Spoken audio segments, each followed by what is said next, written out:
ఇకపై మీకు ఇష్టమైన ఫేవరెట్ సీరియల్స్ యొక్క ఫుల్ ఎపిసోడ్స్ యూట్యూబ్లో అందుబాటులో ఉండవు. కేవలం సన్నెక్స్లో మాత్రమే ఫ్రీగా చూడొచ్చు. శివుడాజ్ఞ లేనిదే చీమైనా కుట్టదు అంటారు కదొదినా. వాళ్ళిద్దరికీ మంచి జరగాలని మనం కోరుకోవటం తప్ప ఇంకేం చేయగలం చెప్పు. అలా అని చూస్తూ ఊరుకోలేం కదా మంగా. శోభనం రోజున ఆరోగ్యం పాడవడం వల్ల వాళ్ళు నా దగ్గరే జాగారం చేశారు. నెల రోజుల వరకు మంచి ముహూర్తాలు లేవని చెప్పడం, ఇవన్నీ చూస్తుంటే మనసులో ఏదో దిగులుగా అనిపిస్తోంది మంగా. అమ్మా రానన్నా. నీకు 100 ఏళ్ల సుందరం. ఇప్పుడే వదిన నీ గురించి చెప్తుంది, ఇంతలో నువ్వు వచ్చేసావు. పెళ్లిలో తనతో జీవితాంతం తోడుగా ఉంటానని ఒకరికొకరం ప్రమాణం చేసుకున్నాం కదా, అది జరగాలని, ఈశ్వరి ప్రేమను జీవితాంతం ఆస్వాదించాలని నా కోరిక. అందుకే నాతో పాటు తను కూడా ఉండాలి. చనిపోతే ఇద్దరం కలిసి చనిపోవాలి. సుందరమూర్తి,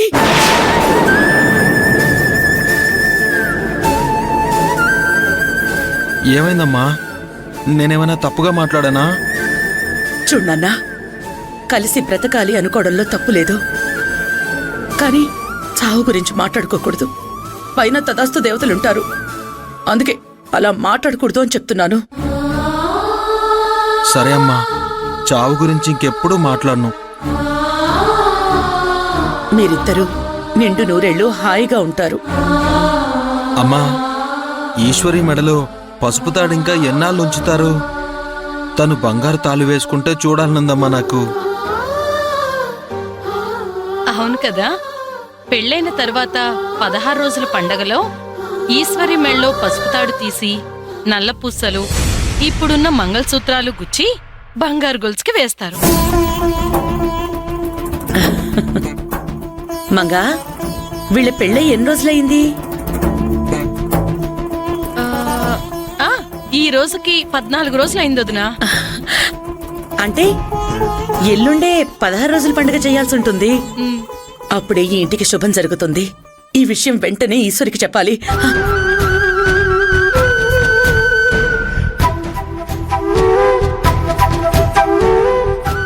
ఈశ్వరి అమ్మతో ఎల్లుండి ఎంట్రన్స్ ఎగ్జామ్ గురించి మాట్లాడుతుందేమో.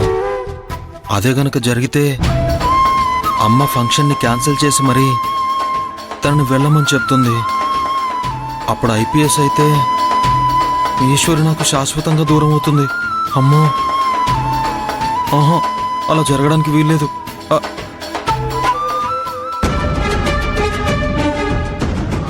ఎంట్రన్స్ ఎగ్జామ్ గురించి అత్తయ్యకి ఇప్పుడే చెప్పేయాలి.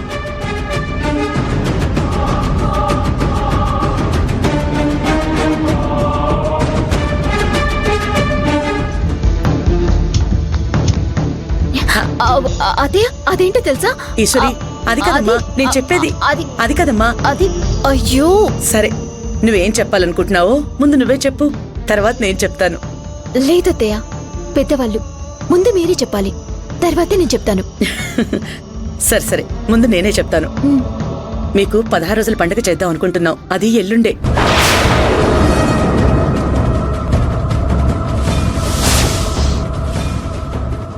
ఆ రోజు ముత్తైదులందర్నీ పిలిచి నీ మెళ్ళో ఉన్న పసుపుతాడు మార్చి బంగారం గొలుసుకి నీ మంగళసూత్రాల్ని వేస్తారు. పెళ్ళైన తర్వాత ప్రతి ఆడపిల్లకి ఇది చాలా ముఖ్యమైన రోజమ్మా. అది అత్తయ్య. ఏంటమ్మా అది? చెప్పేశ్వరి, ఏమైంది ఈశ్వరి? ఎందుకలా కంగారు పడుతున్నావు? అత్తయ్య, చెప్పమంటే అటు చూస్తున్నావేంటమ్మా, చెప్పు. అంటే అత్తయ్య, అత్తయ్యకి ఎగ్జామ్ గురించి చెప్పాలని చూస్తుంటే చిన్నయ్య చెప్పొద్దు అంటున్నాడేంటి? ఎందుకు ఇలా చేస్తున్నాడు? ఈశ్వరి, అత్తయ్య, అది నానా. అమ్మా, ఇందక్కడి నుంచి ఈశ్వరి ఏదో చెప్పాలి అనుకుని చెప్పలేకపోతోంది. నువ్వైనా అడుగు, నీకైనా చెప్తుందేమో. అయినా ఎప్పుడూ లేనిది ఎందుకిలా కంగారుగా కనిపిస్తోంది? కంగారా పాడా? నువ్వేం చెప్పొద్దు. కంగారేం లేదమ్మా. 16 రోజుల పండగ గురించి వినగానే ఈశ్వరికి తట్టుకోలేనంత సంతోషం అనిపించిందమ్మా.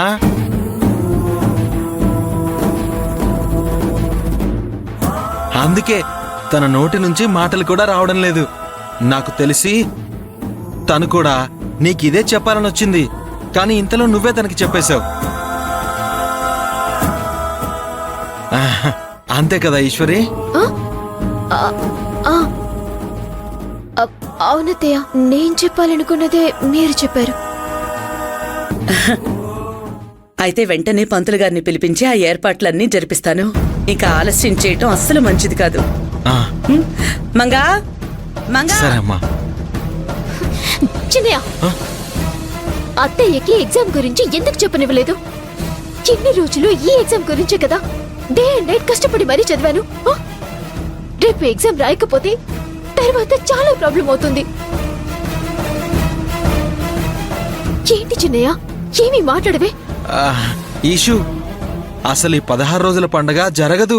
అది ఆగిపోయాక నువ్వు ఎగ్జామ్కి వెళ్ళేలా నేను చేస్తాను, సరేనా? అత్తయ్యకి ఇప్పుడు ఓకే చెప్పి ఫంక్షన్ జరగకుండా ఆపడం ఎందుకు చిన్నయ్య? అసలు ఏం ఆలోచిస్తున్నావు? ఎందుకు ఇలా చేస్తున్నావు? అది అందరి ముందు నాకు ఈ ఫంక్షన్ కన్నా ఎగ్జామ్ ముఖ్యమని చెప్తే బాగోదు కదా చిన్నయ్య. అత్తయ్య నా గురించి ఏమనుకుంటారు? ఈశ్వరి కంగారు పడకి ఈశ్వరి. ఎందుకు చిన్నయ్య? ఇప్పుడే చెప్పేస్తే అయిపోయేది కదా. ఇషు మాట్లాడుకో. ఇప్పుడు చెప్తే అమ్మ బాధపడుతుంది. అప్పటి వరకు అంతా నేను చూసుకుంటాను ఈశ్వరి. కాబట్టి నువ్వు మాత్రం తొందరపడి ఎట్టి పరిస్థితుల్లోనూ అమ్మ ముందు ఎగ్జామ్ అన్న మాట రానివ్వద్దు.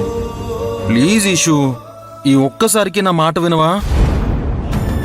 సరే చిన్నయ్య, కానీ ఏది ఏమైనా నేను ఈ ఎగ్జామ్ కి వెళ్లి తీరాలి. అది మాత్రం మర్చిపోకు. నేను తీసుకెళ్తాను ఇషు. వెళ్ళి చదువుకో. చిన్నయ్య, అది కాదు. వెళ్ళు ఇషు, వెళ్ళు ఇషు, నేనున్నాను కదా. వెళ్ళు.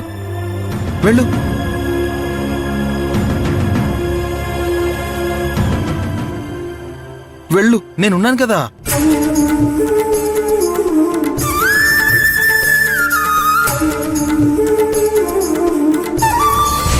అమ్మయ్యా, ఈ 16 రోజుల పండగ వంకతో నీ ఐపీఎస్ కి ఫుల్ స్టాప్ పెట్టి శాశ్వతంగా నీ ప్రేమను నేను పొందుతాను ఈషు. ఇక మనల్ని ఎవ్వరూ విడదీయలేరు. నీకు నేను, నాకు నువ్వు, అంతే. ఈ ఐపీఎస్లు అవి మనకొద్దు. ఇవన్నీ మనల్ని దూరం చేస్తావు ఈషు. అది నేను జరగనివ్వను.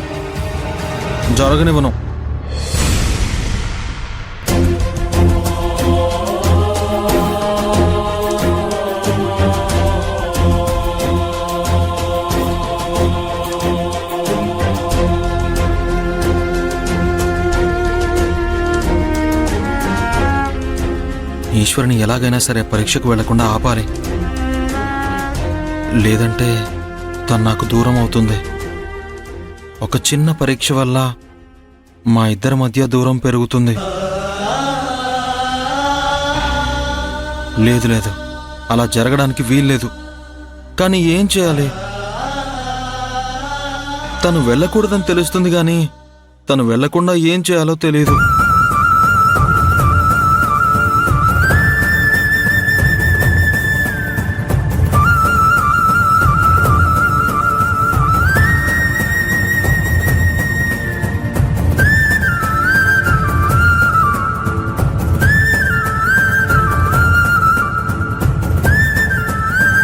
ఏంటల్లుడు, ఎందుకంత టెన్షన్ పడుతున్నావు? ఏవైనా సమస్య?